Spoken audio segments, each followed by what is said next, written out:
السلام علیکم ورحمۃ اللہ وبرکاتہ۔ آج کی ویڈیو بہت پیاری سی ہے میری پیاری حاملہ بہنوں کے لیے۔ فرشتوں کے متعلق آج بات ہونے والی ہے، تو ویڈیو آپ لوگ پوری دیکھیے گا تاکہ آپ لوگوں کے دلوں کو جو ہے بہت خوشی ملے، اور یہ ویڈیو دیکھ کر آپ لوگوں کے دلوں کو سکون ملے، اور زیادہ سے زیادہ دعائیں خیر کی کریں۔ چھوٹی سی بات میں بتانے والی ہوں، جب بچہ ماں کے پیٹ میں ہوتا ہے تو کیا کیا چیزیں ہوتی ہیں جو لکھی جا رہی ہوتی ہیں اور جو کہی جا رہی ہوتی ہیں، اور فرشتوں کا جو تعلق ہے وہ ہم سے، ماں کے پیٹ میں جب بچہ ہوتا ہے تب سے لے کر کب تک فرشتوں کا تعلق جو ہے ہم سے چلتا رہتا ہے۔ تو جب ماں کے پیٹ میں جب بچہ ہوتا ہے نا، تو اس وقت ماں کو اتنی دعائیں خیر کی کرنی چاہیے کہ زندگی اپنی سمجھیں کہ اس میں اتنی برکت آئے گی جب یہ پتہ چلتا ہے کہ فرشتوں کا جو تعلق ہے وہ ماں کے پیٹ سے لے کر بچے جب ماں کے پیٹ میں ہوتا ہے اس کی جوانی تک، بڑھاپے تک، موت تک کیا کیا اثرات کرتا ہے، کیا کیا چیزیں چلتی ہیں، وہ میں بھی آپ لوگوں کو بتا رہی ہوں۔ فرشتوں کی جو دنیا ہے، جو انسان سے فرشتوں کا تعلق ہے، وہ بہت ہی گہرا تعلق ہے۔ ان کا ہمارا رشتہ پیدائش سے شروع ہو جاتا ہے، جب بچہ ماں کی پیٹ میں ہوتا ہے تب سے فرشتوں سے ہمارا جو رشتہ ہے وہ شروع ہو جاتا ہے، بچے کا جو ماں کے پیٹ میں ہوتا ہے، چاہے وہ بیٹا ہو یا بیٹی۔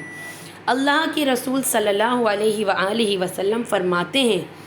جب بچہ 40 دن کا ہوتا ہے، پیٹ میں ماں کے 40 دن کا ہوتا ہے، تو فرشتہ کہتا ہے کہ یا رب میں کیا لکھوں۔ جب 40 دن کا ہوتا ہے تبھی سے فرشتے اللہ پاک سے فرمانے لگ جاتے ہیں کہ اللہ پاک میں اب کیا کیا لکھوں اس بچے کے لیے، اس بچے کے نصیب کے لیے، قسمت کے لیے، روزی روٹی کے لیے، ان ساری چیزوں کے لیے میں کیا کیا لکھوں۔ ماں کے پیٹ سے ایسا تعلق ہے، پیدائش سے آتے ہی، پھر پیدا ہونے کے بعد ہمارے ساتھ زندگی بھر گزارتے ہیں فرشتے ہمارے ساتھ، پھر نیک اعمال لکھتے ہیں، زندگی میں حفاظت کے لیے ہوتے ہیں، موت کے وقت روح نکالنے کے وقت ہوتے ہیں، جنت اور جہنم میں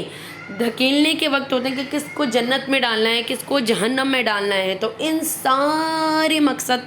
کا ایک ہی حل ہے کہ جب فرشتہ کا ہم سے ایسا تعلق ہے کہ جب فرشتہ 40 دن جب ماں کے پیٹ میں بچہ ہوتا ہے تب سے ہی فرشتوں کی جو ہے کام شروع ہو جاتے ہیں، فرشتوں کو حکم اللہ پاک کی طرف سے ہو جاتا ہے کہ آپ نے کیا کیا کرنا ہے، کیا کیا لکھنا ہے۔ تو اس وقت جو مائیں ہیں وہ اپنے بچے کے لیے بہت سی دعائیں کریں، اور بہت سی نیک اعمال کریں، بہت سی اچھی باتیں کریں، بہت سی اچھی چیزیں دیکھیں، سنیں، تاکہ اس پر جو ہے اچھے سے اچھے اعمال آئیں اور اچھی سے اچھی چیزیں لکھی جائیں۔ یہ چھوٹی سی پیاری سی بات تھی، آگے مزید ایک بہت اچھی بات ہے میں آپ لوگوں کو بتاؤں گی اپنی نیکسٹ ویڈیو میں۔ تو مس عائشہ ایکسپیرینس کے ساتھ آپ لوگ لازمی رہیں اور دعاؤں میں یاد رکھیں۔ اللہ حافظ۔